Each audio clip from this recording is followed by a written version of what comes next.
Around the world and across the ages, this is the Cavern Today.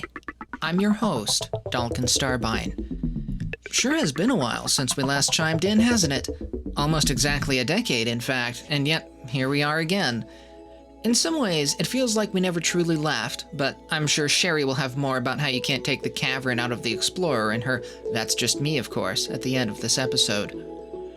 We also have a few other classics to bring back this time, including a TCT talk featuring special guest Patrick Doobes Doulaban, one of Mowog's eponymous thoughts, and a musical piece from Jeff Wise, may he rest in peace. Before all of that, though, Cavern News presented by Narym and Alhon. Some of you may have been hoping for a podcast commemorating Uru's 10th anniversary, and while we did promise one in our last episode, well, we seem to have missed the deadline on that rather considerably. But who knows? We do have some other anniversaries coming up soon, so perhaps we'll be able to make that up to you. For now, though, we are very pleased to present Restoration, our podcast for summer 2022.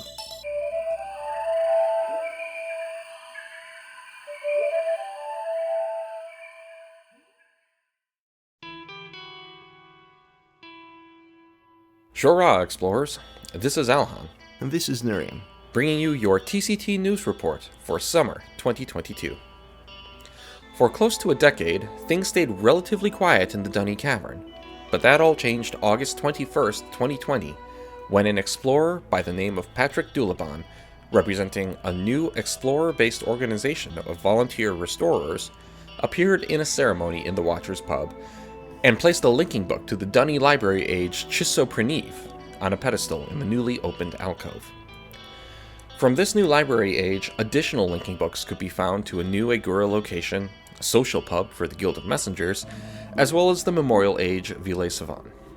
Throughout 2021, several additional ages and Dunny locations saw their release in the Chiso Library, including Serene, Trebivdel, the Vothal Gallery, and Tiam. While additional volunteer restoration efforts have continued in 2022, with the opening of the Gurisan Wall and Elonin in April, reports of increasingly extreme theft, vandalism, and sabotage have echoed across the cavern over the past few months, impacting a number of locales including the Overflow Station, several neighborhoods, and a recently opened clinic belonging to one Dr. Quinlan. Explorers have begun to organize in an effort to safeguard both the integrity of the cavern and the security of the explorer community at large. Meanwhile, we would like to extend a friendly reminder to exercise caution when exploring new areas in the absence of the DRC. While there are no reported fatalities in either case, recent incidents have included a case of as yet unexplained retrograde amnesia, as well as an encounter with an alien pathogen, resulting in the temporary quarantine of at least one explorer. It is easy to get ahead of ourselves in our excitement, and one can forget that even without saboteurs and malcontents, Dunny and its ages still hide many dangers. Please be careful out there, and if you feel you may be headed somewhere unstable, make sure to collect a maintainer suit from Gurisan first. And now, over to Narym, who will go over upcoming events in Cavern. Oh, thanks, Alhon. Well, the Summer Festival will be held from August 1st to August 5th, featuring a variety of events including contests, music events, a video event, and even a special marker game. In addition, the Nulp Dance Group will be giving a special concert on Friday, August 5th. Be sure to check it out. On Saturday, August 6th, the All Guilds meeting will be held in Corel at 1300 Key Time. The All Guilds meeting is held on the first Saturday of each month and is open to everyone. All guilds, groups, and individuals in the Myst and Uru community are encouraged to come and speak to the audience about who they are, their news and their projects, or even just to listen and to ask questions. Finally, it's that time of the year again, folks, Mysterium, the annual celebration of all things Myst, Dunny, and Siam. Mysterium 2022 will be held from August 12th to August 14th in Denver, Colorado. That's the United States for you non-Americans out there. But if you're unable to make it out to the Mile High City, don't worry. A little slice of Mysterium fun will be present in the new Messengers Pub in Agura during the festivities, so make sure to swing by, hang out, and maybe collect some swag. Be merry, and remember to drink and link responsibly. As a quick aside, Sources tell us that we may be able to expect some additional news from the volunteer restoration team about some new ages sometime soon, so be sure to stay tuned for that. For additional information on upcoming events, including door runs, Dene language classes, karaoke events, and more, be sure to check the full Guild of Messengers event calendar at guildofmessengers.org/calendar. For the Cavern Today, this is Narym. And this is Alhon. Signing off. Thanks, guys. It sure is great to get some reporting on the Cavern again, but I think I'm going to be late for the talk. I know everyone was getting ready to set up for a proper recording in the hood again. I've got my Relto here, so let's go see how it's going.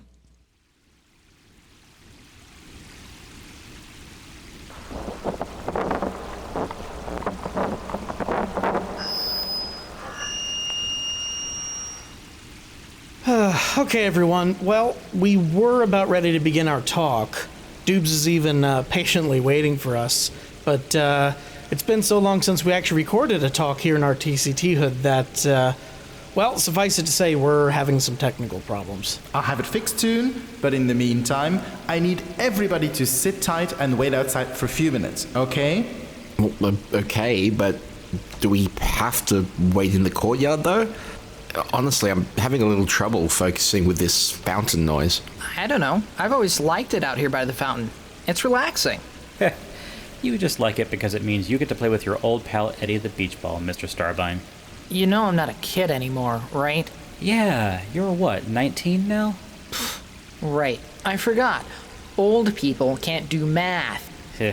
Youth is wasted on the young. Yeah, spoken like a true... Okay, all right, that's enough. You two had better hug it out right now. All right, come here. So anyway, I was feeling like we could talk a bit more about other ages that might have been or could be in store. I mean, there is a 5th pod age pedestal in the museum. Yeah, I mean, Myst 5 has bits we haven't seen in Cavern yet. Technically there's some canon problems with Myst 5, but it's all artistic license for the games anyway. Right. Like Escher knowing English, for example. Well, no, that's not necessarily an issue. Because remember his speech in The Great Shaft? He was like, It was this shaft that permitted the great-grandmother of Yisha to find our city. She killed us all. And the great Dochni city lies lifeless and ruined. Lol, Dochni. Maurus, that accent. Oof. Look, the point is that either way he knew Tiana, right? So he was around then, right? So maybe he learned English from her. Yisha knew English because she learned it from Anna. Atris knew English. I'm thinking that as his daughter, she learned it from him. I'm not obsessed. So many linguistic details. You'd almost think that Uru was just a game or something. What are you trying to say? Well, I'm trying to say that we really need to get started here. What's our status on the audio, Bert? Still plugging away over here. Oh boy, I sure hope Doobes is all right over there.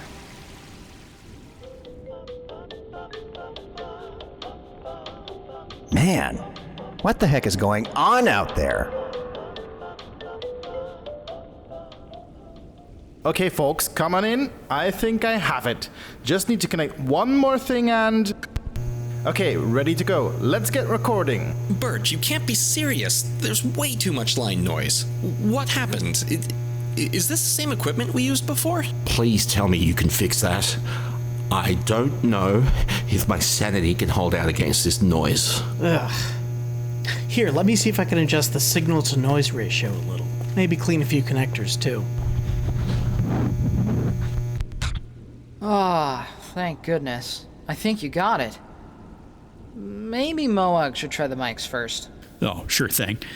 Hello again. This is Mowog for the Cavern Today. I can fix that. Hang on. All right, I think you can try again, Mowog. Hello again. This is Mowog for the Cavern Today. Yay! All right. Awesome. Thank goodness. Okay. Vid, would you mind asking Doobes to come in? And everyone else, let's take our seats and get to work. That minor calamity was almost too easy to fix. Do not tempt fate right now, okay? Or so help me. Just go in the booth. Go. Dalken, you coming? Yep, be right there. Another time, Eddie. See you later, buddy.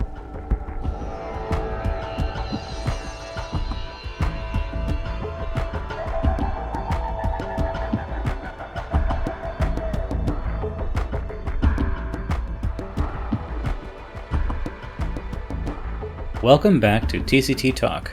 With us today is Bert. Hi there. Dalken Starbine. Hello. Maurus. Hi, folks. I'm Janathus, and our special guest today is Patrick Doobes Dulaban. Hello. From the Volunteer Restoration Team. So, Doobes, to start us off, how did you first get involved with the fan-created ages? Well, I had actually gotten into the process right around the time of the Game Tap era. It was back then. It was PYPRP and a whole bunch of other fun little tools, and I saw some of the work that other people were doing, such as Keith Lord and Andy Legate and a couple others. And I said, you know what, I want to do that.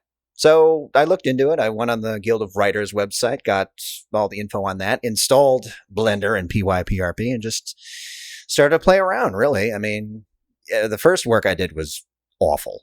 But of course, it was my first work. So, but yeah, it's basically just got into it by it's after playing Moolah for so long, you kind of want to start making your own. I mean, see if I can do that.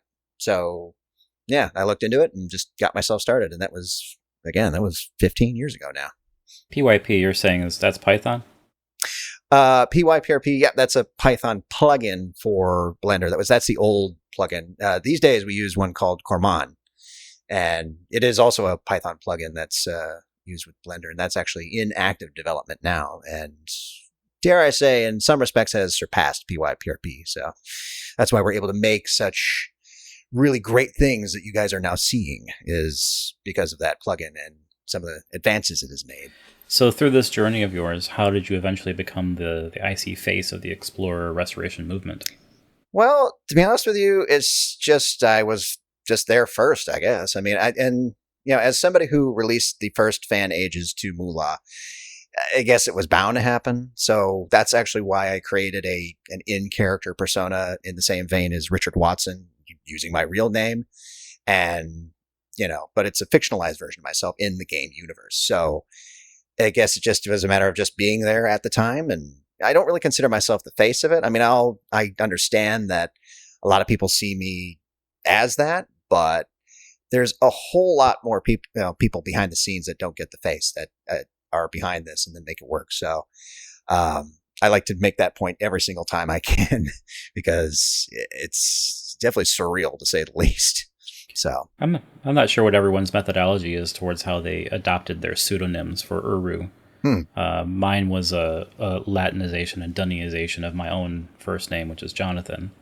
Because initially I was not comfortable with having my name known as a podcaster. Oh yeah, me neither. So, but Dalken has always been Dalken. He came with that very clever Dalken Starbine name.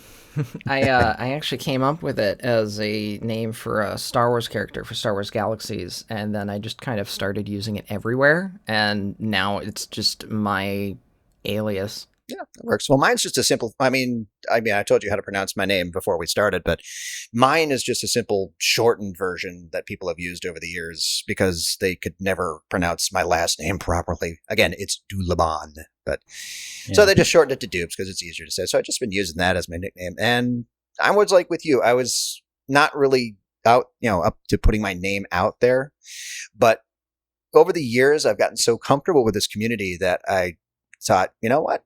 I could put myself out there. Yeah, I actually got very comfortable to the point where I was like, yeah, I'll just create a character and I'll just use my real name because it's actually easier that way. Yeah. And if somebody wants to stalk me down, then they'll die by dog saliva.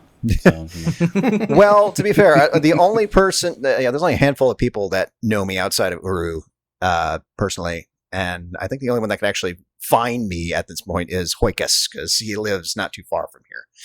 Yeah. Well, relatively. He's still a couple hours away, but it always shocks me he's still involved in the community. I mean, I guess it doesn't shock me, but it just, he was he was a big mover and shaker. You know, no, he still is behind the scenes. Yeah, he still is. He's actually one of the big developers on Cormont, and it was actually him and me kind of working back and forth one summer, just getting this, getting the tutorials together, me working with it, finding the bugs, and him working them out, and of course, all the other folks in the Guild of Writers and Uru team. He's a behind the scenes guy, but he does a lot of incredible stuff that I really hope will see the light of day in Moolah someday, once we incorporate more Uru fixes. Where are you testing it all? I mean, is this a place where anyone who's interested to get really deep into the weeds can get to, or is it? Well, if you want to test what's going directly into Moolah very soon, you would want to go to the Minkata shards. That's under Open Uru. They're getting there, but they're still very far behind the times because things have diverged long time ago because of disagreements over how to handle it. So that's why the Uru team, dare I say, has done a lot more work as far as fixing the engine, making it work better, and just all around having all these improvements. So, and to test that, it's funny, actually, that's another thing that Hoikus is doing. He runs his own test shard called Troll Land. And I've heard of that one. Yeah. Yes. So he runs that one, and that's basically all the tests of all the fun Uru gizmos and gadgets and upgrades that we have. So, and then of course Gen Shard is, I'd say, the more finalized product, but it's been a little while since we've updated it. So, but yeah, I'm on the Gen Shard, and I think I've actually finally finished all the journeys except for the Path of the Shell stuff. Actually, as a personal question, this is something that I run into a lot. When we were doing the Cavern Today before, the vault would get reset or until Uru would get reset, we got used to having to replay the ages over and over and over again. What is your usual approach when you're on a shard? Do you just have a fully updated everything on all the shards, or do you have to build up from scratch, or how do you feel about doing all that? Each shard, you do have to start from scratch, because unfortunately none of this stuff carries over from shard to shard. I don't think it would actually be very possible. There's been talk about making it so that you could have one hub to where you can choose your shard as to where to go, but again, that would also have a lot of logistics that probably have to be worked out. But yeah, as far as, advancing things without actually just playing the game, you've had an internal client, you can flip switches and tweak things in order to make it so that you're a little further ahead than you are. But at the end of the day, it's just easiest just to play through. So just get everything all finished again. And especially with testing, you definitely want to give it its due. So you'd play through the game quite a bit, which is why we're always loving to have new testers come in and try it. Because some people have played through this game, I'd say at least 50 times just to make sure that everything is still working properly. So, because you never know, because you might fix one thing somewhere, here, and then elsewhere something goes completely berserk. So you have to kind of, you have to kind of check all this stuff. Replaying the Ages Beyond Myst aspect is it's meditative at some point. It's like you could do that the same way somebody will log on to Halo after work and just sort of in the background have a podcast on and just sort of rank up doing that. It's the same thing. It's a meditative process. We've done this before, but you're taking in the sights. I will say I've been doing some testing on the Minkata shards recently, and I'll keep my lips sealed, but I'll just say there's the folks are working on a lot of really good stuff. I've been very pleased with everything I've seen so far. So, a lot of people putting some hard work on there, including myself. And when it comes together, it just is absolutely fantastic. In fact, Keith Lord is having his first Age released to Moolah, hopefully pretty soon here. So, nice. And I was excited for that because, again, he was one of my inspirations for actually trying Age building in the first place. So I've just been begging him to help me get some of his stuff onto Moolah because he deserves it. His stuff is quality. His stuff is almost second to none, I would say. So, Yeah. Incredible work. And of course, Fenrir House is the only piece of content on Gen that still isn't in Moolah. So it'll be great to have not to give anything away, he is actually upgrading and adding to that one. So that's why it hasn't been released yet. Yeah. But it'll be great to have a piece of Tweak's work in Moolah sometime. Oh yeah. soon. No. Yeah. Because the guy has been around forever and he has made some amazing stuff. And I am very glad to see at least some of it making its way. So well, and there is an ominous door in Fenrir House where I think everyone's wondering what's behind it. So maybe we find that out. Not my age, so no comment. I am sworn to secrecy. On that note, though, wondering, could you tell us a little bit about the sort of end-to-end process of, let's say you have an idea for your age. Tell us a little bit of the end-to-end process of first conceptualizing that to ultimately having it live in Moolah. Well, it just really starts as an idea. I mean, sometimes you see things in real life that you think are really cool, or you see something that's on TV or, anything, and you're just thinking, God, that would make a great age, a really good age. So you kind of take that idea, and then you kind of go and you look for sources to kind of mold and shape and, fine tune this idea, particular little bits that you want to put in there. And then once that's done, you want to kind of also at that point, you also want to start thinking if there's going to be any storyline in here, if there's anything that people are going to be able to read about, what's the age's history. Yeah. So you want to do that. And then once you have all that together, then that's when you go into Blender and you start actually making this stuff, which is, dare I say, the hardest part, and where people mostly stop is just basically modeling every single little thing. First, you want to start big with like the whole area or landmass. It depends on if you're at an outdoor location, then it's going to be a lot of rolling, a lot of stuff to see, so it's going to be big. Or if it's an interior location, which is a little easier, but still probably a little bit more detailed, since it's an indoor location. So you probably would think there's a lot of accoutrements. So, and then once that's all done, you build it, you model it, you texture it, you light it.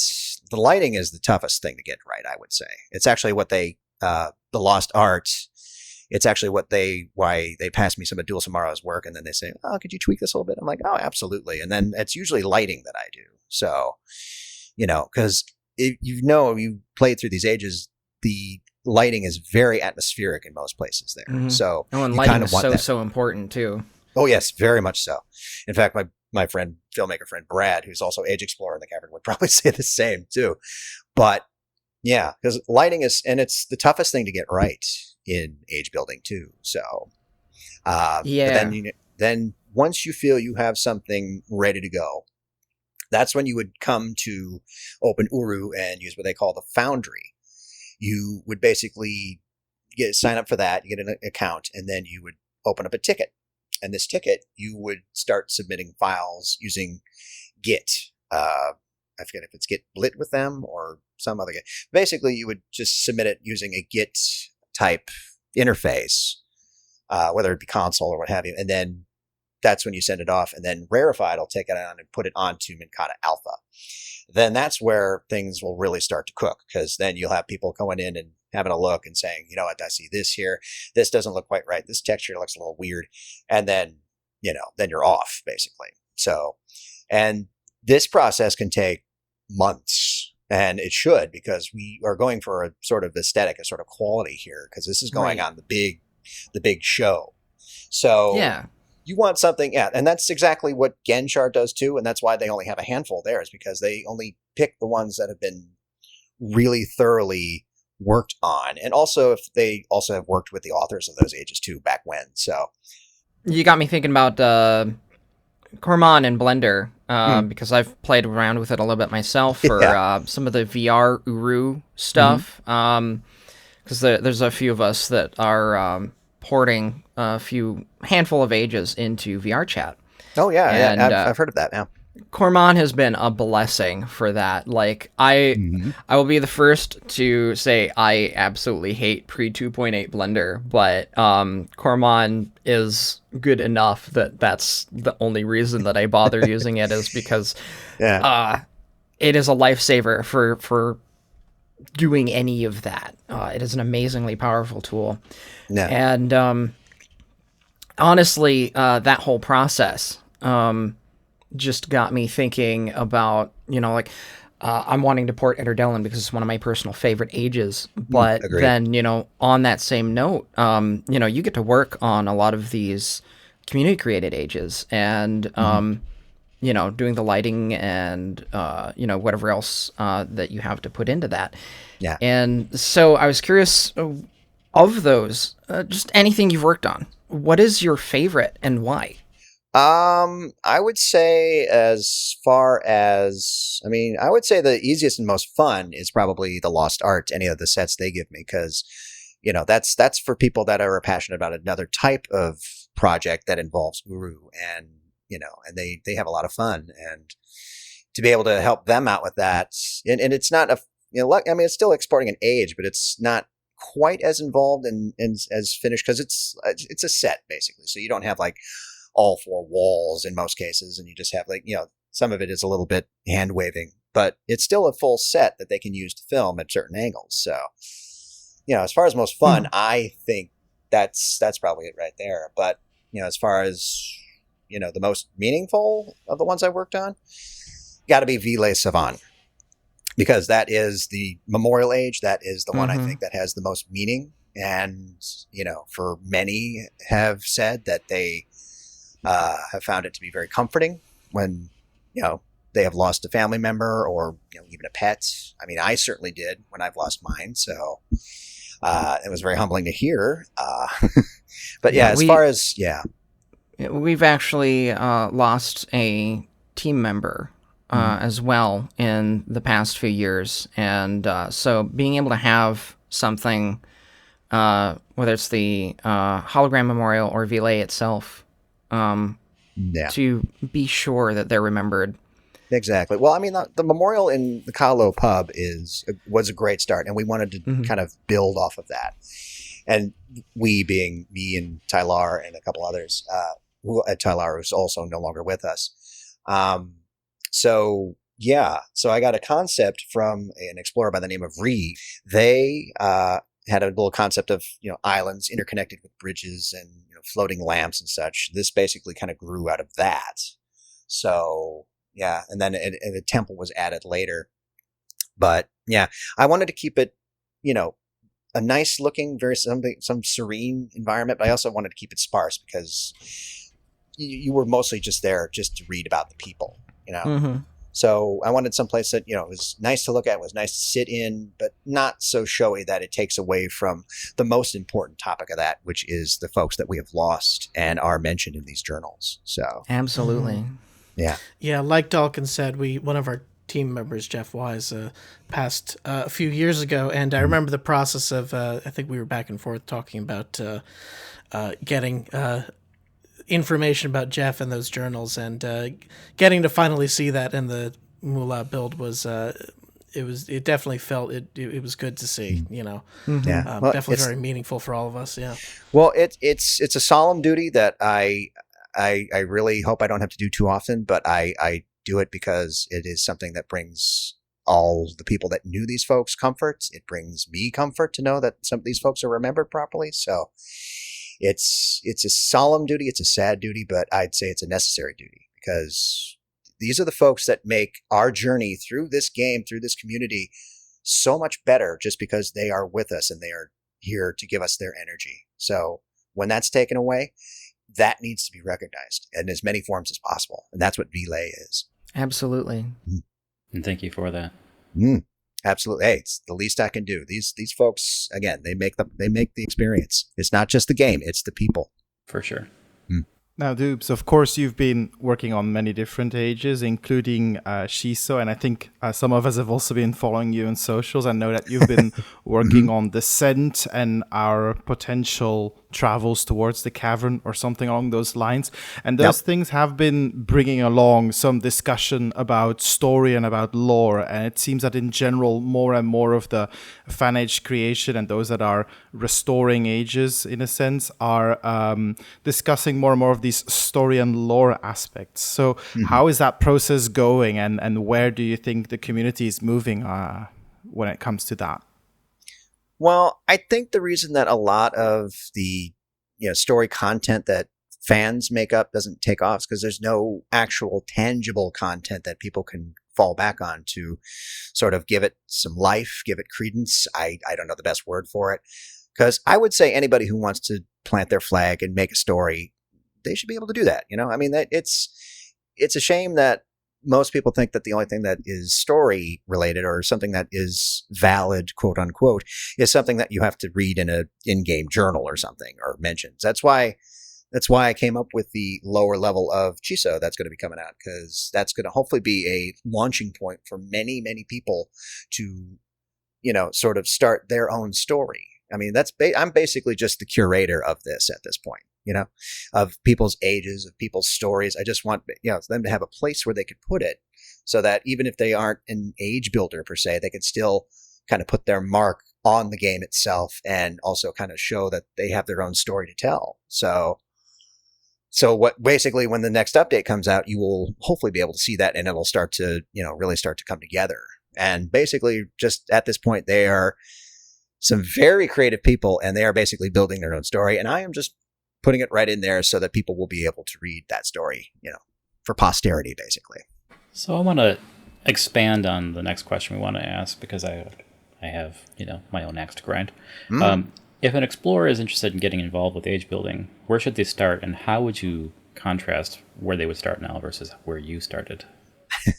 Well, I'd say the two best places to start would be either the Open Uru Discord and forums, or the Guild of Writer forums and IRC chat. Those two organizations are the best place to figure out where to start.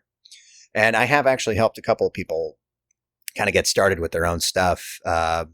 So, on the website, as far as Guild of Writers, we have a lot of tutorials for Karman that are actually in very desperate need of updating, but they're there as a start. And as far as Blender itself, we kind of go into our tutorials expecting people to already kind of know how to use Blender, but luckily there is tons of material out there for people who want to start using Blender, and there's tutorials everywhere. So hopefully it's not too much of a problem to get that, because there's a lot of things on Blender you'll need to know, but there's other things like rendering and other stuff, mostly just rendering stuff that you don't really need to know. So it's mostly just modeling, texturing, materials, lighting, all that stuff. So it's basically a static kind of thing that you build, and then it exports to Uru, and then that's where it comes to life. So yeah.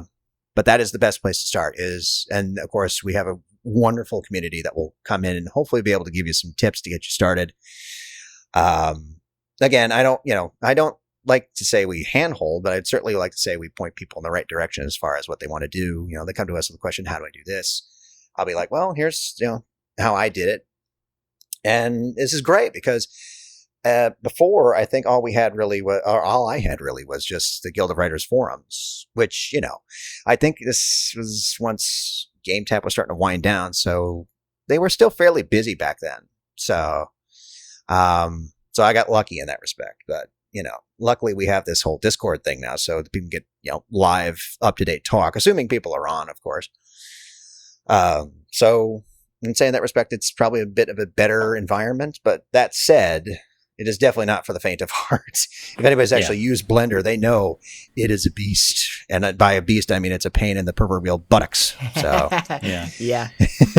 Dalken knows what I'm talking about. It is not for the faint of heart, but as you can see, if you master it, if you can get the best skill you can out of it, it does make some wonderful work. So, and it's, unfortunately, since it's free, luckily you won't have to pay for anything. So, if you try it out, you don't pay a cent. You just give it a shot. If you like it, you can try to keep working at it. If you don't, then you're not out any money. So, So I like that fact that it's accessible to anyone. That's why we use Blender, because it's free and open source. So for all its faults, it's got that going for it. Okay, so at this stage, I want to switch our talk into more of the general discussion section. Mm-hmm. So, good, but pressure's off me. Yes. Yeah. Deep breath. Let it go. No. That was fine. That was great. Yeah, let's go ahead. So, talking about how we've reconnected again in our Uru experiences. I know I personally kind of backed off, focusing on my personal career and maybe some other life events that happened in that time period. My father passed away in 2014 and kind of reshifted some of my priorities. So let's talk about what surprised us the most since the return in 2022. And I want to start just by saying that I can't believe that these new versions, these new updates are coming in a client that can install, because I think I tried to install Uru. It might have been as many as 4 years ago, and I remember the hoops I had to jump through were gargantuan to get it to play ball.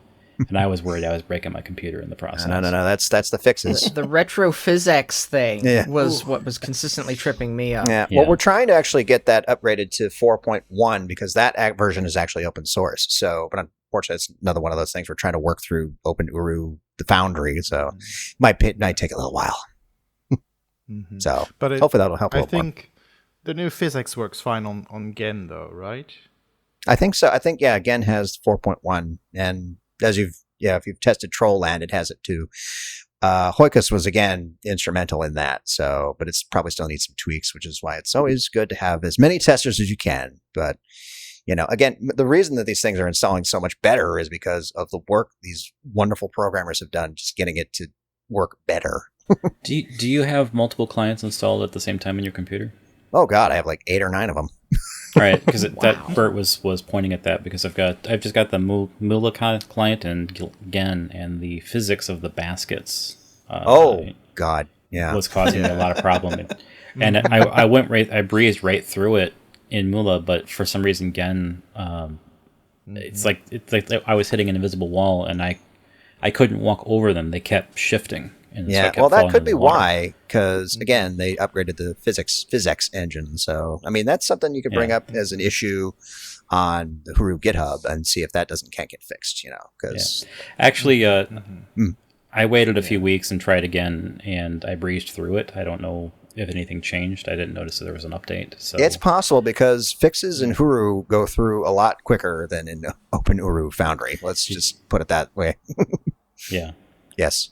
Because it's essentially what I would like to see the process for Mula become is something where, first off, they need to catch up like mad crazy because there's like 7 or 8 years worth of fixes that are still sitting on the back burner that Uru have done and Open Uru has not implemented yet. So, that's why I always say if you want to see how Mula could look and should look, Gen Shard's your best bet. Yeah. Maurus, you've been the kid in the candy store. What's your take? A bit, yeah. I've been, because as I mentioned, I was doing some testing on the Minkata shard. But even then, I'm still using the Minkata shard on the old client. I'm actually not 100% sure how to get the Huru client on there. I'm gonna have to ask you guys at some point. But yeah, I mean, I could say content-wise, I've been really impressed with a lot of even just the fixes that I've seen. I think I brought to your attention a sound issue that I noticed, and you guys got that fixed right away. Yep, the Relto hut in the rain. Yeah. Yes, that's something that has been missing since the entirety of Uru Live, and so that'll be a cool little fix to get back. There's lots of neat little tricks in the pipeline that are definitely very exciting. I'm really impressed that the physics is so sorted with the beach ball and the cones and everything. I noticed that there was like stairs issues in some places, and Mula doesn't have that at all. I've not had them the experience I was having is you get to the top of a flight of stairs, and for some reason that last step is just impossible for the avatar to step that's over. what we call toe stub areas. That's definitely something that needs to be fixed either on the content side or on the physics side. But one of the, it basically, this whole thing needs to just be massaged a little bit until it works the way we want it to. So if you find issues like that, you should definitely report them because Uru has a GitHub, as I mentioned, and you can put issues in with, I believe it's the Plasma engine. You want to put that in, but you can raise these issues. You might have to sign up for GitHub, but it's a way to make your voice heard with the people that are doing a majority of these fixes. So that was shocking to me, comparing the offline Uru with the modern Uru. Stairs work completely differently. Well, to be fair, no, the offline Uru, that's Havoc, as you'll recall. So it's a completely different physics engine. So that's probably why that is too. Yep. Yeah, the Cone Dance engine. Yeah, because of physics, I think they had to switch that because their license ran out on Havoc, I believe. So they had to switch it out for, I think it was the Game Tap era. They had to switch that out. So I think Havoc was bought by somebody. Yeah, I think they had only so much amount of time to get that fixed before the first MOUL went live. So yeah. But like in the 2007 on version, our modern engine Uru, you sort of zip right upstairs. Your forward momentum is sort of contained. In the old version of the game, your momentum is like halved, which is technically more accurate, but feels worse, which is I found fascinating. Well, no, it's always a balance between what looks real and what's good gameplay wise. You know, that's always the kind of the line we're dancing with that stuff. Yeah, well, I was talking to Janathus a little while back about the difference between perfectly accurate simulation to the physical aspects of a given implementation, like a walk cycle, for example, and what feels smooth. And so the difference that has on immersion for the player, because sometimes if you really want something to be more immersive for the player, you really need to focus more on how the experience feels smooth instead of how it realistically mimics real life. Yeah, because nobody likes going upstairs. Yeah. There's other stuff like there's been people saying that like when they do a very realistic car simulator, it's nowhere near as fun as how they've gamified it in a racing simulator. Yeah, you got to kind of fudge the details sometimes a little bit just to make it fun instead of just making it tedious. Yeah. So. Yeah. Well, like the particular example we were talking about was strafing, and the fact that Uru doesn't have it. It has sidestepping. It has the tank motions, yes. Yeah, and so I was mentioning how strafing's actually supposed to mimic the feel of being able to turn your body and walk to the left or right while your head is staying in the same direction, and Uru just doesn't do that. But it's not been known for its controls. but strafing feels good because of that, even though it doesn't necessarily it's not necessarily the easiest thing to animate in a way that looks good. Yeah. Well, and it's just, with Uru, it's a puzzle solving. And I mean, if it were a shooter, that'd be another thing. But I mean, with this, I think the slower side to side movement is so you can line yourself up for clicking on a clickable or a puzzle or something, or just, so I think in that regard, that's what it makes sense for there. I do admit though that, I mean, like if you double tap one or the other, you should be able to strafe a little faster. You have slow straight, and then you double tap and you go a little faster. I mean, because that is a bit of a slow shuffle. Well, yeah, I mean, my big problem with that in particular is just you go to click on something and then it wants to line you up, and it takes a good 15 seconds, say, for it to line you up. Yeah, which is just because of how the sort of strafe sidestep animation. How long that animation takes. The one shot. Yeah, Maurus, you're using a controller. Is that helping with that at all? I did use a controller. Well, my main goal with creating controller mappings was to just try to make it feel as natural to a controller as possible, but still sort of maintaining the button layout that we've come to expect, right? So the main thing that I sort of came up with on my Steam controller layout was basically just having so that when you tap the right stick, it creates essentially what would happen if you hold down the right mouse button. So in Uru, that means you get to sort of do your free look around. But on a controller, that's just sort of what you'd expect to do when you move the right stick anyway, right? So I figured that would be good, but you could stop it at any time so that you can click on something. So I thought that was a good sort of hybridized way of implementing that. But I thought the importance of the controller was so you could sit on your couch. I mean, that is the importance. Yes, that's the reason. Nothing wrong with that. I'd go for that. Yeah, I love gaming on a couch. What can I say? Yeah. But must be great to join Uru and not accidentally send a bunch of W's in chat instead of Yeah.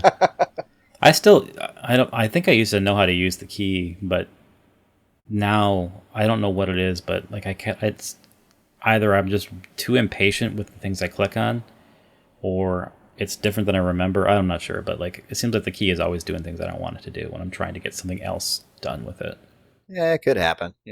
I always wondered why there's the minor delay when you take a picture or press a button on the key. I think it's supposed to be immersive, but it ends up being annoying, really. Maybe it's because it's actually resizing the image, because I don't think it's taking a full screenshot. Oh, right. Yeah, I figured I figured it was caching something or doing something in some kind of conversion in the background. It's either that or it's posting it to the vault or something. It isn't the vault because it takes up space. There's like a limit, isn't there? Yeah, on your own entries, I think you only get like 13 or 14 pictures / text entries. So I think it's whatever it is perversely small. It's I try to take pictures. I see a new world. I'm like, ooh, new age. Yeah. I take 5 no photos. One will ever need. I take 5 photos. I'm out. Yeah. Well, to be fair, in this day and age, you can take better screenshots than you can in the key. So of course, yeah. No one's ever going to need more than 960K of RAM. So I honestly have a love-hate relationship with the key because I absolutely adore the concept of a diegetic interface, but the key as implemented I have a laundry list. I'll just leave it at that. There's a laundry list. Oh, believe me, that's and everybody else that programs. Yeah. But upside is it's an open source project. You can just dump your list on GitHub. So go ahead. That's true. Yeah, GitHub or GitBlit if you really want to try that one. No, I'm just kidding. But no, it's basically if you find. Anybody who has any sort of knowledge of Python, they are more than welcome to come in and try to edit these big, XKI, that's the one that handles the key for the most part. That thing is, it's huge. It's like what was it, like 8,000 lines of code? And it's like, and luckily, Uru is actually, I believe it was Lyrositor way back when, who split that up a little bit into various other scripts that combined into the key. So, but no, it has been a running sore, that key. It's unfortunately been one of those things where, we really know it needs an overhaul, but nobody has the time or energy. Because again, we're all volunteers here. So nobody really has the mental energy to just dive in and do all the fixing that's needed. So yeah, and for my part, honestly, I'd be a lot more useful at like redesigning some of the graphical elements to fit new functions or revised functions than I would be at any of the programming stuff. And towards the GUI. We need everybody of any sort of specialty, because that's the beauty part about open source, is that you can pretty much put your expertise anywhere. Right. Yeah, because we have people doing voice recording, we have people putting in music, we have people doing ages, we have programmers. Really, whatever your specialty is. I even just have people that are just writing up journals, and then I put that in there for them, and it's their own way to leave their mark. So it's very open-ended how you can contribute. Well, yeah, and even just doing the testing or reporting issues or making suggestions also, because people often feel like they're not really involved with the project, but that's totally something that matters, because means like 50 people might be testing the same age and only one might run into an issue, but it might actually become a big problem later on. So it is really useful, and people go and report. I do a lot of open source stuff beyond Uru, well, mostly beyond Uru, and it's absolutely a big thing. So would love to inspire community members to keep doing that. Yes, I'd like to reiterate that too. Yeah, absolutely. Anybody who wants to come in and help test, you are more than welcome to do so. We'd be happy to tell you how to get it set up, and your help would be invaluable on that. So yes, absolutely. So as a slight callback to the you were talking about lighting earlier. I had noticed there's some weirdness in Uru, and it's probably just the age of the game, such that the lighting is baked into some of the textures. Some of it, yeah. Yeah, so that you see an area where sometimes there's light falling on it, and the texture's built-in light response or shadow doesn't agree with the light source that's in the area. Oh no, yeah, I'll be the first to tell you that there's a lot of issues with lighting, because there's various types of lights you can use in Uru. One of them being, there's regular, you can bake in the lighting, which is usually what's mostly used because it's the easiest and it's also less taxing on a system. Then there's real-time lights, like say the light garden in the hoods.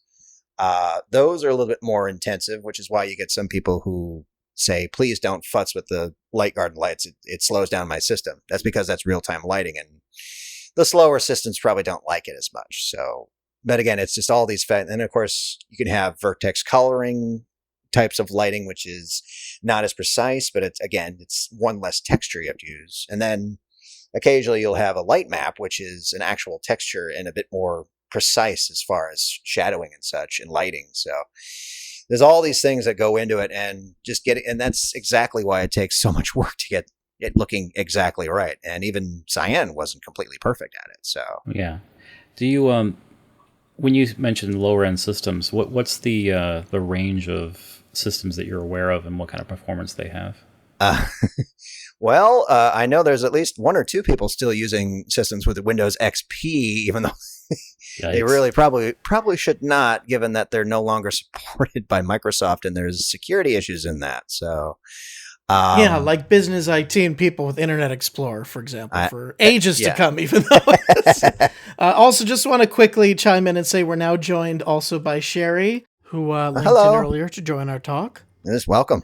Doobie Doobie Doobes! I hello want there. that emote. I want the Doobie Doobie Doobes emote, because every time a new age comes out, anytime that something exciting is going on with a fan age coming, in my house it's Doobie Doobie Doobes! So I am just tickled to get to hear you. And hi, everybody.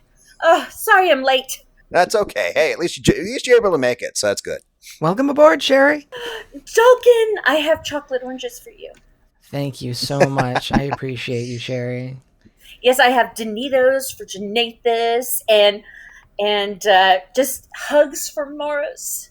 He's always my Pepsi carrier. Appreciate it. Appreciate it. I love you guys. All kind of energy here. I love it. So we were talking about system range. To their credit, both Open Uru and Uru both try to be as backward compatible to the older OSs as they can. But at some point in the day, you have to say, well, look, I mean, these OSs are no longer supported. We really have to start dropping just to get people to kind of, you don't have to go to the most recent operating system, but, you definitely want to be on one that's still supported by Microsoft or whoever. And then, of course, as Bert mentioned, there's a person by the name of Mac Code Monkey who is trying to make a native Mac client. So that's another way to expand the whole thing. And so people won't have to use like Wine or any other types of wrappers or what have you. I don't know the whole thing because I only get inklings from Korovev. So...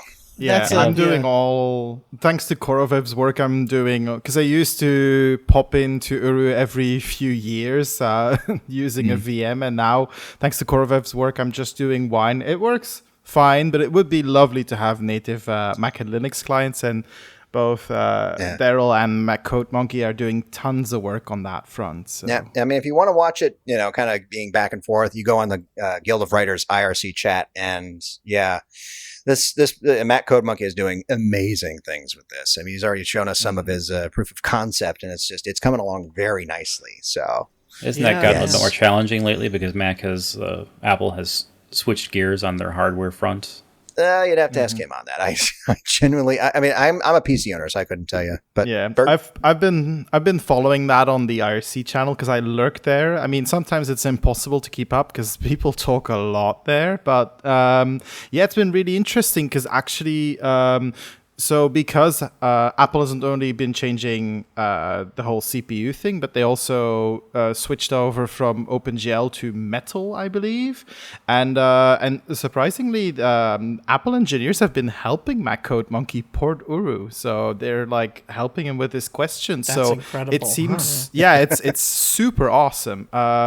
Maybe that's some people in high places. Well, I mean... I don't know exactly what his job is, but it does involve Apple, so I guess that helps. That could be. I mean, but whatever works, really, at this point. But honestly, I think it's mostly just that they're just happy that their APIs are getting used, I assume. And any game on Mac would be nice, and there's quite a lot of Mac users in the Uru community. Oh yeah. So it makes sense. Well, yeah, and Mac and Linux native clients have always been a major goal of both teams. So, it's just, it's a matter of just getting the work done and getting it to the point where it works, and it's not easy, as Mac Code Monkey will probably tell you. So but it's something that we've always wanted, and something that is always a big goal that we want to hit. So basically, just keep crossing your fingers, Mac users. We're gonna, and Linux users. We'll try to get that for you. Yeah. I know a couple of Mac people who are interested in Uru, but not sort of sure where they should jump in. And a native Mac client would definitely be a big step in that direction. I mean, we were talking about sort of what has sort of surprised us the most about the state of Uru in the year 2022. For me, it's that there's still sort of like, let's say you have your buddy John, right, and he's just getting into the Myst series. And he says, I want to get into Uru, but it seems like there's so many different versions of the game. What should I play? And there sort of isn't a good answer to that question, because there's a bunch of pros and cons, right? The offline version of the game doesn't receive the kind of regular support that the online one does, right? Yeah. But also offers a very different gameplay experience, really, than the live version does. So it's sort of a balancing act. For a while, we didn't even have that cleft intro in the live version of the game, too. I think that's definitely a huge, awesome thing. And I know there was a lot of work put behind that. That's huge difference. I love that's in the game, too. But yeah, I like the choice, yeah. Just for me, just hearing about a Mac client, I mean, I think that speaks to the inclusivity that we have that is basically a part of our digital DNA in this community. That we want to include as many people as possible. And I think when it comes to the version of the game, I think it's more about, if you're new to it or if it's kind of old hat, Oh, yeah. As far as which shard to start with, I would say depends on what you want out of the game. I would say if you want like like the best experience, the most up-to-date experience you can get, that would be Gen Shard. If you want to be on the front lines of testing for Moolah, then you would want Minkata. If you want, just your own private little instance with a different kind of setup and story, that's the offline. And if you want the one with the most people to talk to, that would be Moolah. So I think that's the distinction right there. This kind of hooks into a thing I did back in COVID lockdown. So we were with a bunch of friends, happened to all be Linux users, trying out different like online games to amuse ourselves. We all did the usual, like the Among Us and like online Catan and stuff like that. But I ended up convincing a few to also give Uru a spin, and so I ended up dragging them into Genshard. Immediately had a good excuse to finally do those ages that actually require multiple people. We also managed to completely break Jalak, so that was also fun. But yeah, I mean, it seems that even people who have no affinity at all with our community or that kind of game do still really enjoy Uru for like the kind of unexpected thing that it is. I feel like we're in a food ad placement. I'm like fighting the urge to just launch Uru right now. Like, no, not we're recording. No. Hey, I've launched Uru at least 10 times today, mostly just for testing, so I know the feeling. Did we talk about the wall yet? Mostly just that I had done voice work for it, but not like specifically. Did you want to talk about it? Oh, no, I just want to give you a ton of love for it. I just, there is no more favorite thing in the universe to me than the Greason Wall. Please, Doobes, tell me about the Greason Wall. Well, as far as the wiring aspect of that, it was mostly Hazato that did all that. I mean, well, not just Hazato, but also some of the Open Cave team, like Missler and Philtic and Christopher. They also worked on that. In fact, it was Missler who had the idea for the announcer, and he came to me and said, hey, you want to do a little bit of voice work for this? I'm like, sure, why not? So I will admit, though, and I know some folks out there have said this, is that a lot of the lines are a little bit too snarky. So I'm hoping at some point soon we're going to be adding a little bit more positivity as far as the fall off lines, a little bit more. No, because I don't know. I don't know if it's just their sense of humor or what have you over at the Open Cave, but those were mostly lines from their particular script. So, and they are a little bit snooty, you could say. I don't know. I like a little snark with my wall. Snark, because if I'm gonna, because in real life I have an adverse relationship with gravity. If I can step on it, burn myself with it, trip over it, I usually do. So to have the wall give me a little snark, I'm just like, oh yes, okay. very much home. But at the same time, I can see where they're coming from too, because a lot of it's just kind of like, oh, geez, I'm trying my best here, buddy. Even I was arguing with them with myself. I was like, wow, Doobes, could you possibly be a little bit more snarky?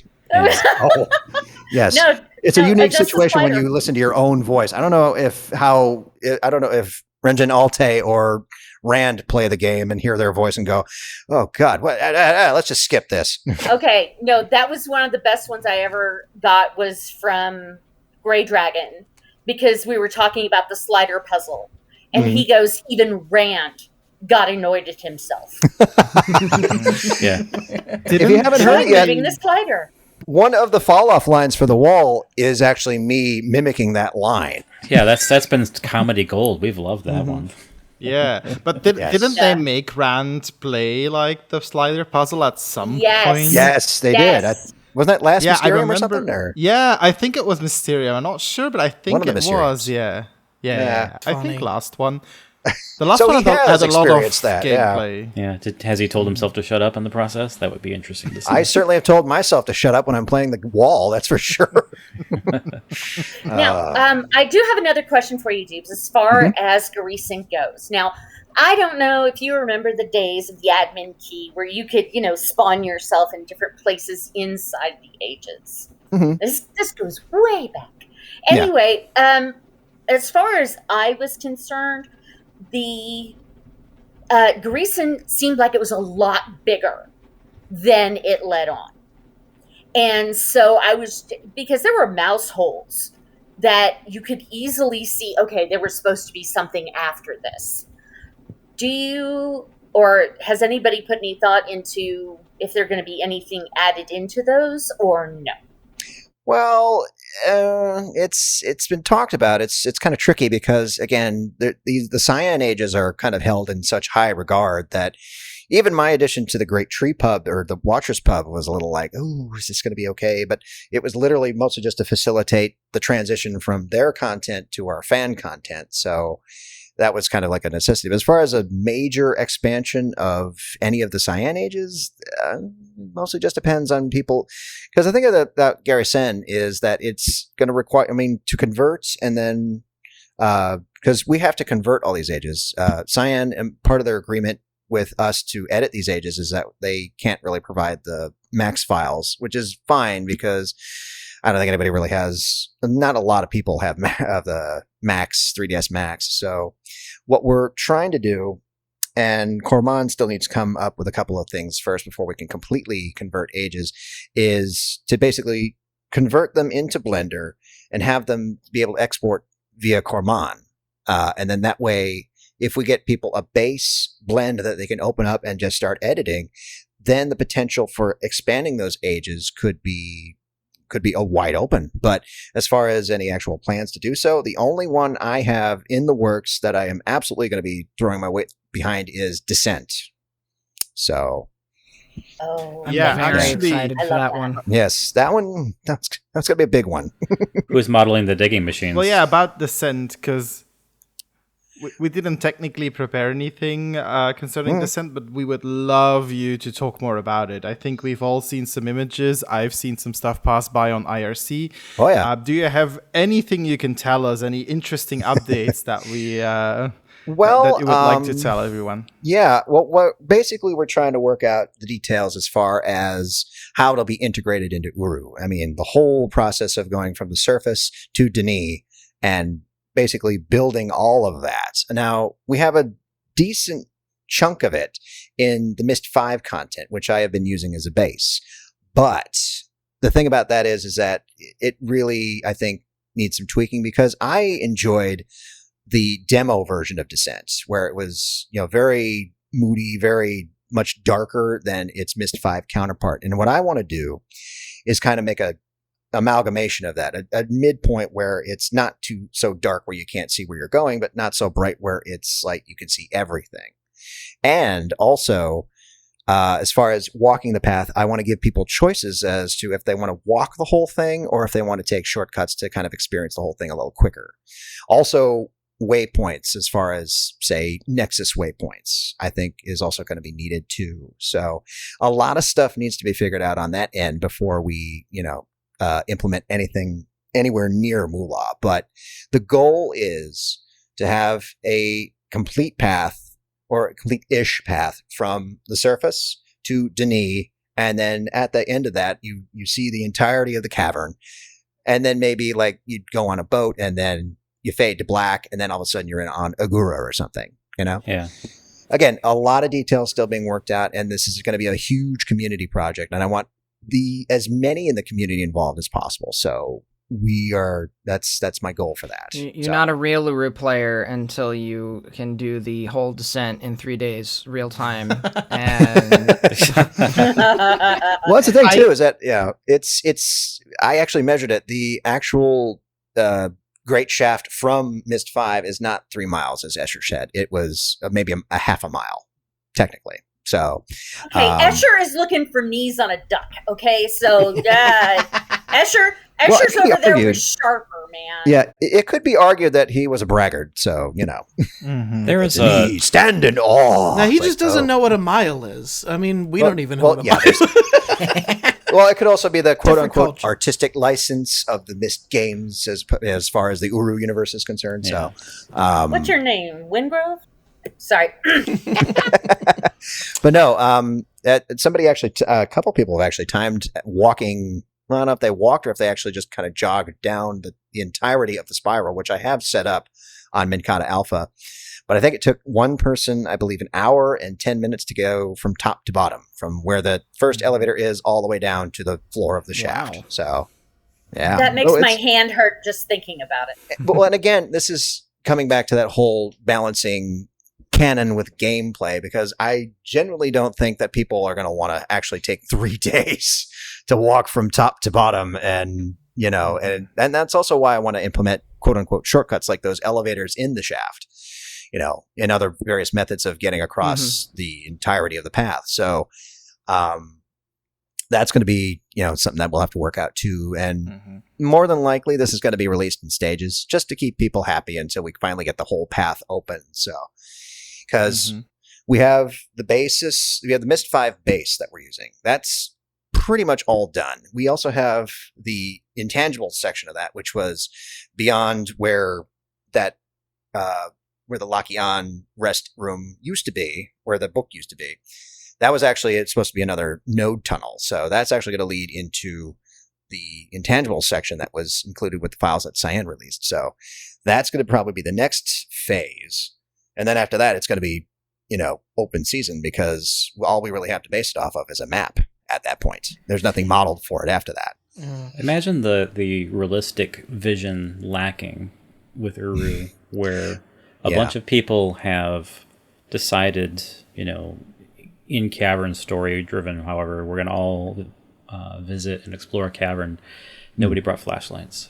I know, and I've actually that's something else I also wanted to chat with them about, is see if we can get the key light working indefinitely. Something where you can switch on and off. Oh yeah, that's definitely a thought. Nice. So that would be, I think, better than a flashlight, because it would be something more Denis-ish that we could use, and something that would actually still be handy. It would break the fly puzzle in Gira.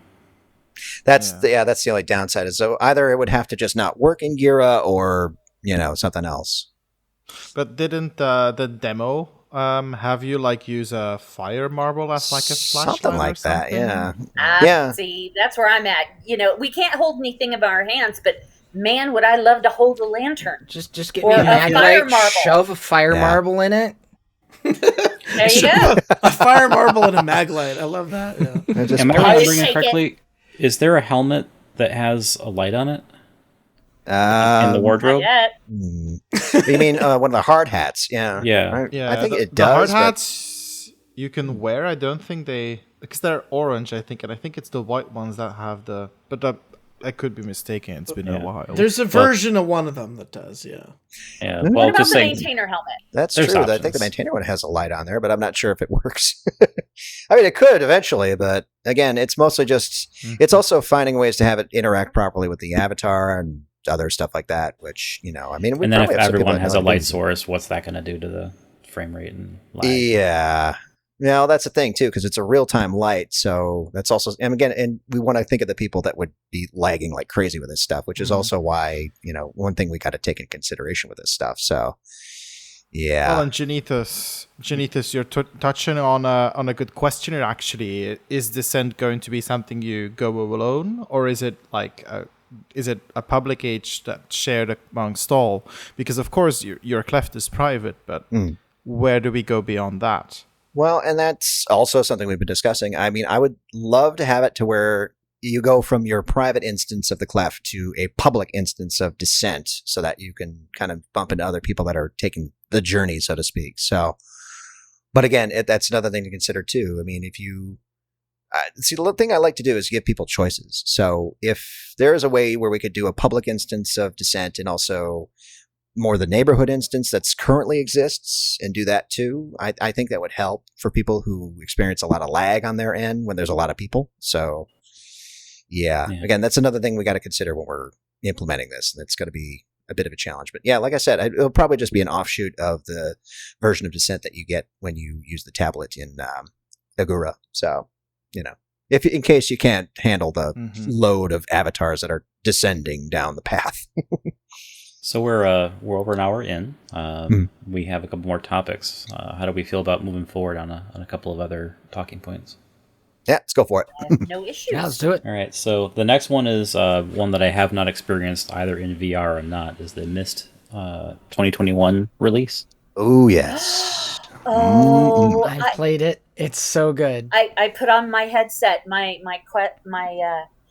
Quest, and I turned it on, and I saw just the windmill, and I just started crying. I just started crying like a little kid, because I was just like, it's so much like home. It was just, my gray matter. It just absolutely decorated my walls. My brain exploded. Yeah, I haven't used VR yet as far as that, but I did enjoy the work that they did on the Selenitic Age. That one, I think, the tone shift of that one, absolutely fantastic. I mean, it was, originally it was like a full day age, and then for real Myst, it was, kind of hazy, sunny. But then they just went like the full blue hue night version of it, and I absolutely adore that. I love the fact that they changed it like that. Is it a real time day night cycle, or is it just shifted? Well, that's just it. Yeah, unfortunately, I don't think they carried over the day night cycles. So I think only the original Real Myst still has those. They lock them into specific times, but because they keep that so specific, it does allow each of those ages to have a very specific vibe, Yeah. And each of those ages feels very different from one another. And I liked that note specifically about the Selenitic, because I think in the original 2D Myst, you're stepping around and you see that sort of antenna tower in the middle. And I was always sort of a little unhappy with the translation of that into 3D. It always seemed a little, that's it. It's just like a little thing in the middle there.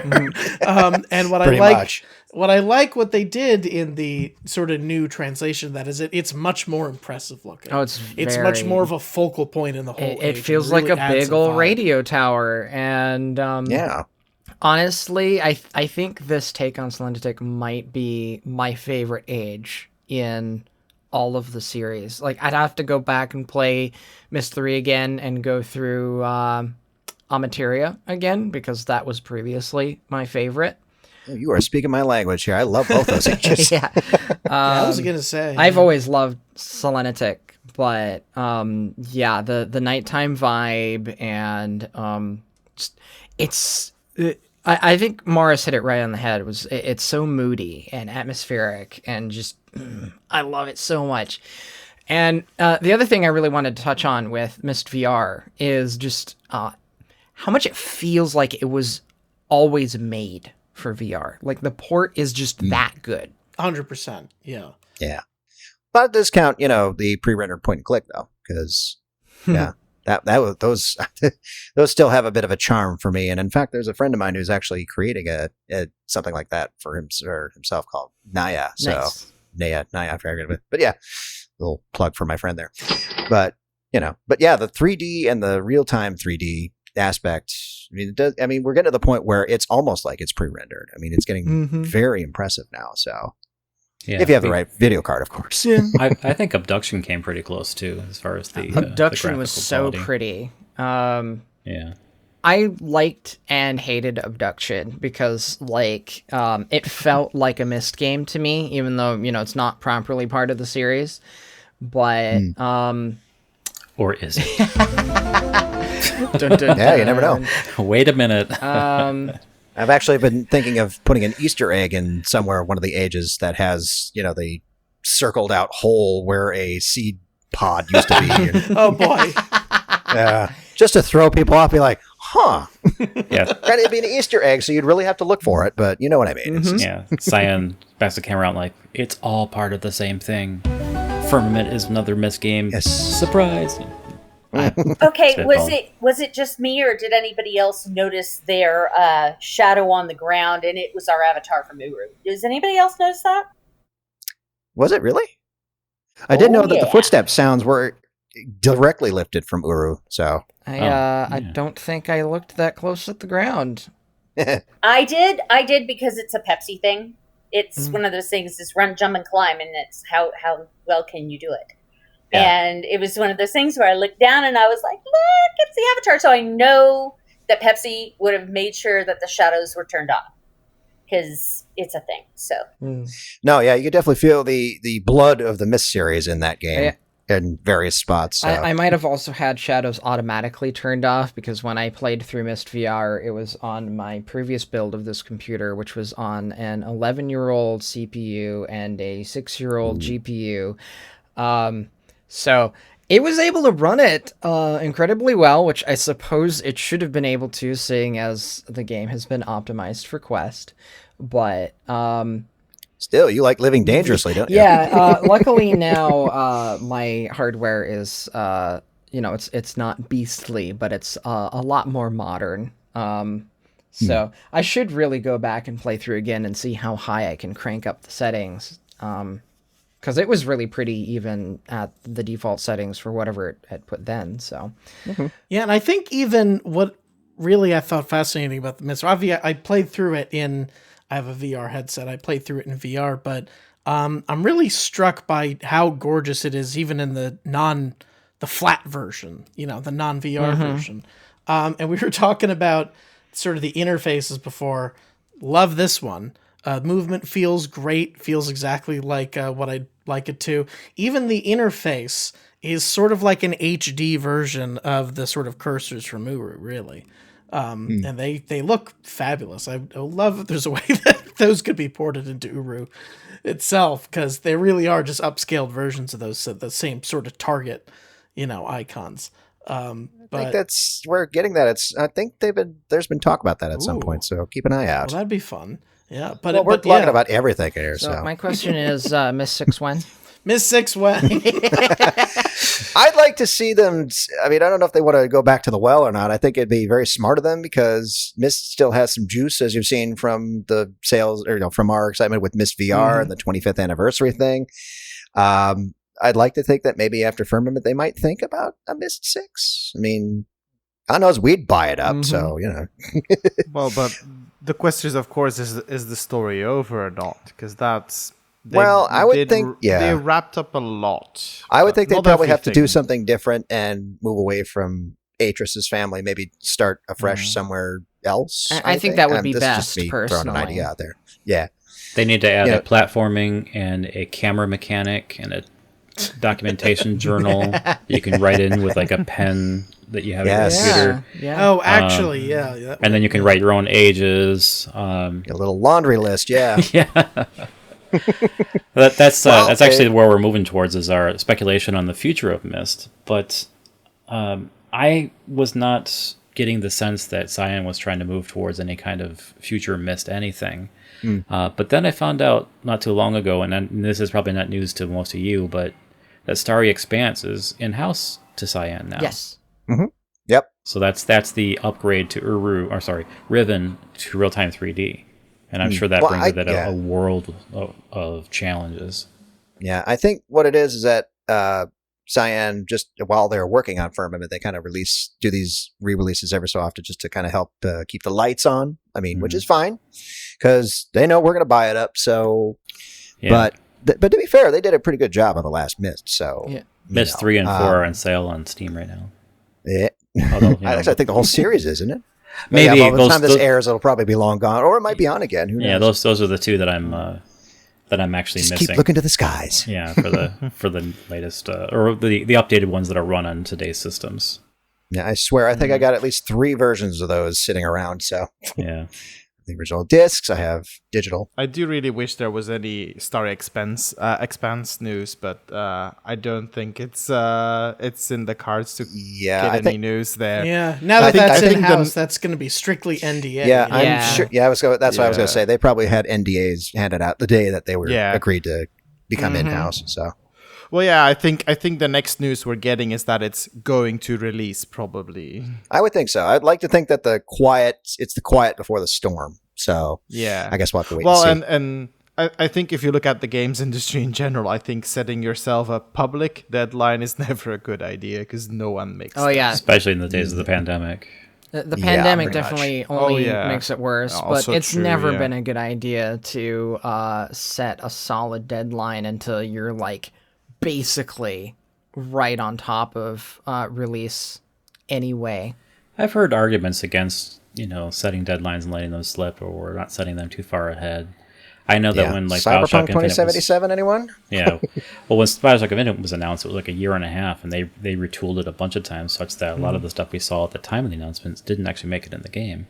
Mm-hmm. So, but... Yeah. Well, that and the Final Fantasy VII remake and all that stuff. Yeah, you do not want to throw word out unless you are absolutely about to just throw it right out there. I think there's an argument to be made for internal deadlines, just to make sure that you have that goal going. But milestones. Yeah, absolutely. But for promising a release date too soon, that can be absolutely disastrous. Again, Cyberpunk 2077. Yeah. Because of the hype. Yeah. Well, you see it all the time with Kickstarter and Indiegogo campaigns for games. I mean, the System Shock remake was postponed a lot. Yeah, well, that's the trouble with the Kickstarting and stuff. It's just, it's a gamble either way. Even with science stuff, you never know. Did see a trailer for that though at the games. Yeah. Whatever they're calling it now. It's happening. Yeah, so the not E3, you mean? Yeah, that. The Summer Games Fest. Not E3. So was it E4 now or something? Or? No, the E3 entity has kind of gone defunct. E3-ish. Yeah. Because they were sort of spun up around the convention centers and what have you, and it's largely going digital, and I guess just E3 wasn't ready to go that way, and it was the Game Awards show people who kind of got the Summer Games Fest going, and so that seems what everyone's throw their weight behind it. But then there's still things like Nintendo and Sony are like, yeah, we'll do our own thing, thanks. So who knows? Of course. Like you said, though, it's all going digital anyway, so it's kind of like if they're putting it out around the same time, it might as well, and from a consumer standpoint, be lumped together. Mm-hmm. See, Maurus really angered me one time because I was working. What did I do? I was working diligently at my job, and then I came home to find this boatload of messages in Chatzilla from Maurus, who was a bum who didn't have a job at home watching E3, and I'm trying to catch up on the streams afterward. You're talking about something 10 years ago. First of all, I would have been like a teenager. So now, like I make sure that like I take a half a day off or a day off so I can sit and enjoy it, right up front, and then I cannot have it spoiled for me by some snot-nosed kid. He was just enthusiastic. So what you're saying is Maurus did you a favor by encouraging to take time for yourself to enjoy something that you like. Yeah. Exactly. Well, also because I just haven't taken any real vacations in a while. I take time off. I take plenty. Don't worry about me. I'm not doing anything crazy like that. But I don't take like a week off and go somewhere. I just bought a house a couple years ago, and I found that houses are kind of a black hole from all your extra money. Mm-hmm. So So staycations are kind of the way I go now. Well, yeah, I mean, for new games, I try to not even like notice like trailers and announcements. For me, it's just easier to follow a few good like Let's Players that share the same genres that I like, and then I just notice that they're getting sponsored to do a playthrough, and then I can actually see if the game's good or not. So that's been working really well for me, actually. No, I wondered about all the things. Although the one disappointing thing is that if you become aware of all the titles, you'll also notice that a fair few get announced and then don't come to fruition. So yeah, you got to get that too sometimes. I am no longer taking recommendations for new games at this time. I just, I'm done. I have such a backlog of things in my Steam library that I bought and never touched. I got to get through all that stuff. And, just let it go. You're not going to do that. They're going to get so old by the time you play them. Like, oh, what is this? I have to push forward to make my character move? Jeez Louise. I can't do it with my mind this time? Oh my gosh. The one exception I made was Elden Ring because I was curious, but it's mostly just been like finishing old games that I've been doing these days, honestly. Yeah, reminds me of the Back to the Future 2. You have to use your hands? That's like a kid's game. That's a baby's toy. That was Elijah Wood. Yeah. A very young Elijah Wood, way back when. Before Frodo. Hey, Doobes, I actually do have a really good question for you. Sure, go ahead. Now, I'm going to be following this up in my TGMOC, but the whole thing is that I got diagnosed with arthritis. I know I'm an old gamer. And sometimes it gets really hard for my hands. Is there any plans for you to maybe put a cruise control into Mula? You're thinking like a node system, where like in the old point and click games? Well, it's one of those things where I play WoW. I'm sorry. I'm in the unpopular crowd now. I play WoW. And it's one of those things you hit your, numlock key or your home button? Auto walk or auto run. Yep, exactly. It's the auto run. And so that way all I have to do is basically steer. Right mouse button. Oh, no, you can do that now, yeah. I don't know. For me, you just push down both buttons and then she runs. Well, actually, if you turn caps lock on, then you'll run automatically. Really? Yeah. Oh, okay. Thank you very much. Oh my! Little pro tip for all y'all. I did not know that. There you go. Now you know, and now others know. I am a living, breathing part of the cavern. Maurus just found out you can move the rock. Rocket Arcana, yeah. Also, another pro tip: if you are, and this is going to happen when there's a book release next time, I'm pretty sure. If you get to a book and it's surrounded by avatars and you can't click on the book itself. And Hoikus will love that I'm mentioning this too. Hold down the delete key and then try to click the book or whatever clickable you're going for. It will bypass all the avatars. And then you just release it if you want to click on an avatar. Oh, nice. Again, courtesy of Hoikus. I didn't know that until he mentioned. You're going to have to map that to your controller, Maurus. Has that always been in the game? Yeah, I think that's actually always been in there, or at least as far as Myst Online. I do want to add, though, that I don't think caps lock is what Sherry was talking about, because I seem to recall caps lock toggles whether or not you're running or walking. But what Sherry's talking about is you hit a button, and then you can let go of the keyboard, and your avatar just goes. Yeah. Thank you, Dalken. Chocolate orange to you. I'm in you could set it. You could set it to go to where I click. That way, you can click on like a far spot, in the distance, and then your avatar will go there. That does not help me when running the marathon. That's the only downside. Sherry, I would really recommend you make a little issue for that on GitHub, because I know that at some point the input code will have to be rewritten because it's not very cross-platform right now. So when the Mac and the Linux client come, I think they're planning to still rewrite it. And if they know that that's something that people may want, then they could keep that in mind. Yeah. So it would be really useful. Yeah, we also do want to work on accessibility issues too. And that's exactly why why subtitles were added just this last update. So it's mostly just making more accessible to folks who, might have arthritis or can't, hear anything or, that kind of thing. So we also look for that too. So if that's, I would definitely raise the issue on GitHub, on Uru's GitHub. So I'm sure we'll give out links later on. So sweet, because the whole thing is, it's like, it's not about what I can't do, it's about the things I do want to do. And so after you have this stuff, you kind of have to adjust. Mm-hmm. And so for me, it's kind of really important, because for me, I don't log into Cavern that often, because I carry Cavern in my heart. It goes wherever I am, it goes. And I mean, people see me in my Myst ball cap running around. In the winter, it's my hoodie. I'm so dyed in the wool. Anyway, I'm such an avid. The winter, Yeah, there's good snow thing. where she lives or something. Anyway. Yeah, I've got my TCT hoodie in VR chat, and I love it. I want a real life TCT hoodie. Up there. I want a real one. Anyway, no, but when you go through these changes, and I mean, considering that the majority of the Myst fan base is older, I mean, we don't have a lot of young kids.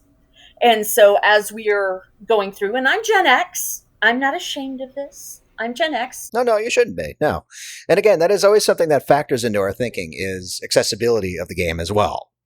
Whether it be, whatever OS, or just, accessibility issues as far as how people play the game. So again, yeah, that's definitely something I would suggest anybody who has an idea of how to improve that interface for those who, are not as mobile, as able as they would like to be, to submit issues to GitHub's, Uru's GitHub issues for Plasma, which I'm sure the link will be put out here I'm assuming with the podcast at some point. It's tough to say to voice out. So yeah, you put that in the show notes. Yeah. Yeah, I appreciate that, Doobes, because I mean, well, to be fair, that's not me. That is our very dedicated group of programmers who do that for us. I only know rudimentary programming and deal with the content side of things, but the people that actually work the programming and the scripts and the Python and the client and everything else, they are the ones that make that kind of magic happen. So they are the ones to thank for that. Well, thanks to them. I mean, that's huge. It really is. I mean, for somebody, I mean, I'll always have Uru and all of my Myst games installed on my machine, whatever it is, laptop, desktop, whatever. And so for me, it's just like, I took, and I'm so ashamed of this, I have taken running, jumping, climbing, being extremely dexterous with my hands for granted. And I am ashamed of that. That's the pride lesson. And so for me, it's just very much, I just want to be able to do my running, jumping, and climbing in Cavern. Absolutely. But again, this is something I always want to reiterate when I get the chance, is that there are like some visible faces to this whole thing, but there is so many people in the background who work on all this stuff and volunteer their time to make it so much more better, that they all really deserve the credit and they all need to be acknowledged, even if they kind of just still want to be in the background as a nameless face. But every single one of them are important to this process. And I will reiterate that every chance I get, because it is absolutely true. This stuff does not happen just by one or two people. It is so very many people, from the content builders to the programmers to even just the testers. They were arguably the most important group. So yes, I want to acknowledge each and every one of them, even if they would like to remain anonymous. Yes, thank you guys. We appreciate you. Thank you so much. Well, I think we are reaching the end of our session here. Don't want to overstay our welcome with Doobes. Yeah. Hey, but glad to be here. Thank you very much for joining us, Doobes. It was wonderful having you on the show. Yes, and again, keep an eye out. We got an update coming up, hopefully just before Mysterium, because there's a little something related to that. Hopefully that will be in it. Awesome. Looking forward to it. All right. Thank you, everyone. This has been Bert. See you guys. Dalken Starbine. Shura, and until next time. Maurus.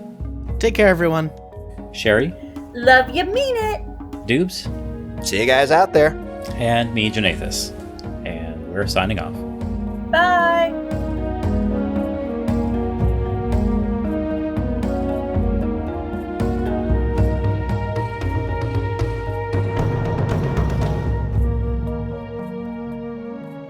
Thank you again for joining us, Doobes. Up next, a thought or two from our very own Mowog. Hello again, this is Mowog for the Cavern Today. Wow, how long has it been since I last said that? At least 14 years. That's unbelievable, and sadly, it seems like a long time ago. The Cavern Today was a big part of my life for several years. Oh, gee, I think we did 30-plus episodes replete with news and skits, music, general discussion, etc. Then there was Mysterium 2006, when several of us finally met in person at Cyan headquarters and had a truly memorable weekend together with a throng of other explorers and the Cyan staff. That was during the Game Tap days when the future truly looked rosy and the cavern was the place to be. And then it all just ended. And when Uru shut down, so did TCT's reason for being. There were the discussions of the user-written ages, but a lot of uncertainty, and none of us looked forward to producing a cast comprising mostly bad news. So some of our staff changed direction and created Over the Fence and Topside. I wasn't really involved with either of those worthy efforts, but I was really proud of the work my fellow teammates were doing in putting together yet another series of excellent podcasts. But now it's 2022, and glory be, things are happening again. I must admit I've really been out of the loop while all of this was developing. Only in the last few months have I visited the user ages, and I must say that I'm blown away by these new worlds. Although sadly I find that all my progress had gone away, forcing me to restart Uru from square one. So while we're discussing the rekindling of the TCT community to cover the new developments, I'm in the process of plotting about the ages, tagging journey cloths, and being reminded that Uru is actually rather vast, and I have a very long way to go to get back to my fully furnished Relto and packed bookshelf. Oh well, there are certainly worse ways to spend an afternoon. On a personal note, I retired a few years ago, so finding time for the cavern isn't as much of a problem now. And it's been really interesting to go back through the TCT forum and reacquaint myself with some of the work we did back then. Seeing it all again after all these years is actually rather astonishing. We accomplished a lot. We were amateurs that truly rose to the task and created a genuinely fine product. And while I never thought I'd see those days again, lo and behold, here we are. It's a thrill to be back, and I'm proud to be involved in the Cavern Today once again. I don't know where we'll go from here, but I look forward to the trip. And so, once again, for the Cavern Today, this is Mowog signing off.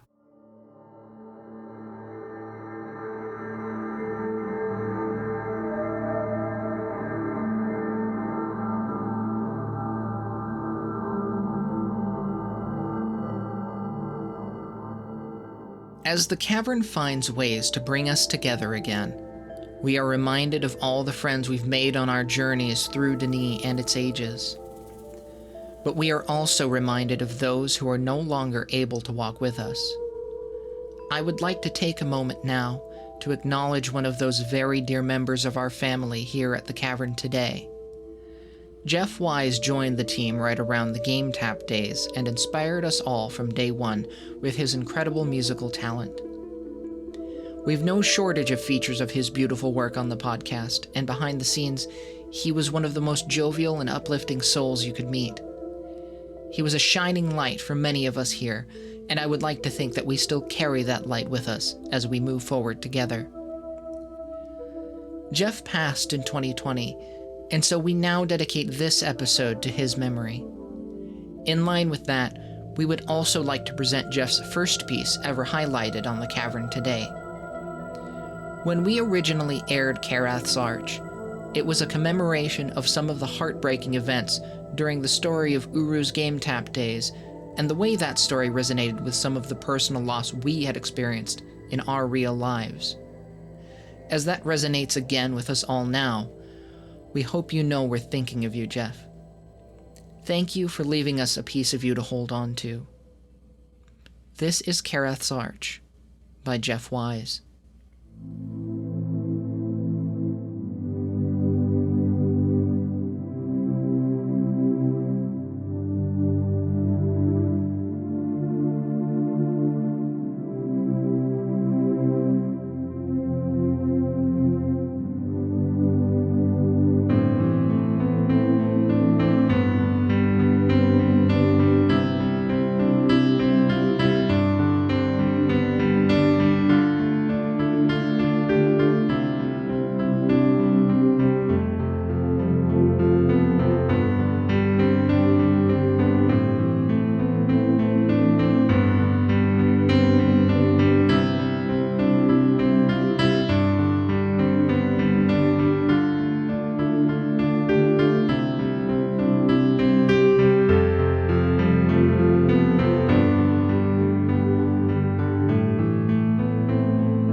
Give me a home where the borrowed do roam and the explorers they play all day. Oh, hey everyone, it's Sherry again for the Cavern Today. Wow, it's been a while, hasn't it? You know, I don't have the words to express how thrilled I am to be back on the podcast with my favorite group of fellas. You should have seen this past couple of months. Janathus and Maurus, Mowog, Alhon, Vid, Dalken, Moose, Bert, Drachmith, Esto, and the explorer formerly known as Wing, all abuzz about bringing you the podcast once again. And I can't forget Narym. You know, after 12 years, the Steal Your Relto book and push joke is still funny. But don't worry, I can't live without Narym. He's found 4 million ways to make me laugh over the years. Besides, if I tried to push him, he'd just take me down with him. Now, my favorite part about this whole process was when we were visiting in Discord and we all got the urge to go climb the Greason Wall and get our maintainer suits. Now, I just love what they've done with the wall. If you haven't gone, you are missing out.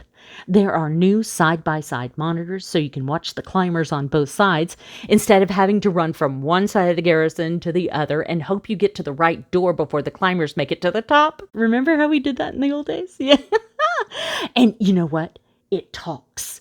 The wall talks. It's fantastic. So I suggest maybe starting with a group of 4, but go for a bigger group because the more people you have, the more fun it is. It's better than a beach bash in Annonay. So I am so grateful to Doobes and the writers and the maintainers. Y'all have totally made my year. And I just got to thank the writers and the maintainers. Woo! So exciting. Okay. The thing I had the hardest time about during the break, though, was when some doodah game developer decided they were going to burn down Teldrassil, the great tree that is home to the Night Elves in World of Warcraft. Now, while this did happen a while back, there is not a day that passes that I don't want to punch a game developer in the whatevers for it. I mean, it was an honest-to-gosh traumatizing thing, because we've lost our cavern home how many times? Then it's burning a tree. And I don't know about you, but I'm really protective about Tarok Druth, the great tree of possibilities. And to me, it was too much and still too soon to make jokes about losing your home. Because when you're one of us, you know how important your home with your people really is and how soul-crushing it is when someone takes it away. So you can imagine how excited I am about all the new things happening in Cavern. I'm going to keep it short this time because being in this community is such a special treat, so I just want to grab the fellas and go exploring some more because the writers are writing, the maintainers are maintaining, and I'm just a messenger telling you to go check out the new ages if you haven't. If you have, then grab a friend and show them what it's like to be one of our people. But between all of the new fan-made ages on the way and new cavern activities, the social media groups, and people making things from the Myst universe on their 3D printers, it sure is a great time to be a part of the community, and it sure is different from when we started out in 2003. Wow, that was a long time ago. Remember back then, we were lucky to just have forums. So grab a pal, call up your favorite Cavern fam that hasn't been in a while, and go explore, because there's nothing better than sharing new adventures with your Cavern family and friends. I'd like to dedicate this TGMOC to Frank Stungthumbz Whiting. Although you have linked to the perfect age, you're always in our hearts. But then again, that's just me, of course. For the Cavern Today, this is Sherry, signing off.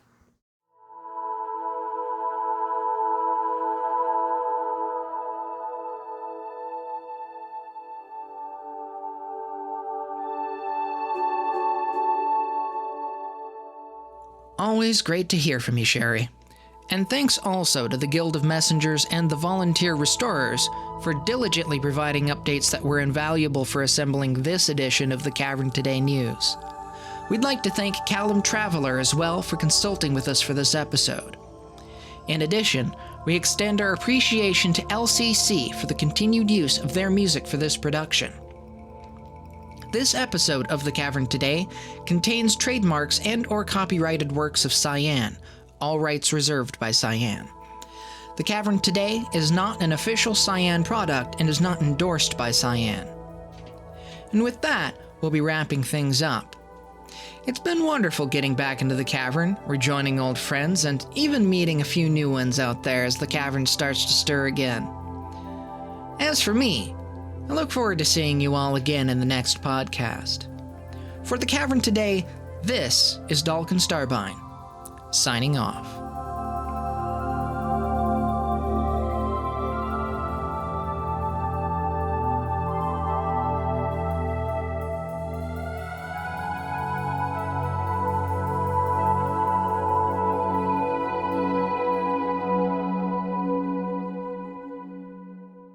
And that's a wrap. Okay, I'm gonna turn my fan on.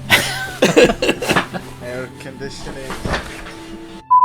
In Moolah someday, once we incorporate more hula or hulu, huru. I'm getting all that mixed up now. Hurus, yes, huru. Yep, great. There, That's perfect. I heard a lot of latency, but it's fine.